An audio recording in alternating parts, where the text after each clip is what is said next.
ఇతర దేశాల నుంచి ఎలాగైనా టారిఫ్లను వసూలు చేసేందుకు ట్రంప్ సరికొత్త అస్త్రాన్ని ప్రయోగించనున్నారు.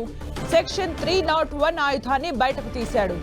భారత్, చైనా సహా 16 వాణిజ్య భాగస్వామ్య దేశాలపై దర్యాప్తు ప్రారంభించేందుకు సెక్షన్ 301 ను ప్రయోగించనుంది అమెరికా. దీనిపై అమెరికా వాణిజ్య శాఖ కీలక ప్రకటన చేసింది. ప్రపంచ దేశాలపై అమెరికా అధ్యక్షుడు డొనాల్డ్ ట్రంప్ ఇష్టారాజ్యంగా విధించిన టారిఫ్లు చెల్లవని అమెరికా సుప్రీంకోర్టు ఇప్పటికే తీర్పు ఇచ్చింది.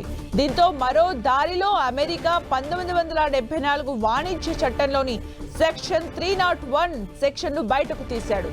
ఈ సెక్షన్ కింద Bharat, China, European Union, Singapore, Switzerland, Norway, Indonesia, Malaysia, Cambodia, Thailand, దక్షిణ Korea, Vietnam, Taiwan, Bangladesh, Mexico, Japan దేశాలపై ఈ దర్యాప్తు జరగనుంది. ఇంతకీ ఏంటి సెక్షన్ 301? ఇతర దేశాలు అనుసరిస్తున్న అన్యాయమైన వాణిజ్య విధానాలను సవాలు చేసేందుకు అమెరికాకు ఉన్న శక్తివంతమైన ఆయుధమే ఈ సెక్షన్ 301. తమ వాణిజ్య భాగస్వాములు అనుసరిస్తున్న ట్రేడ్ పాలసీలు అమెరికా వ్యాపారాలు ప్రయోజనాలకు నష్టం కలిగిస్తున్నాయా అనే దానిపై ఈ చట్టం కింద అమెరికా దర్యాప్తు చేసేందుకు వీలుంటుంది.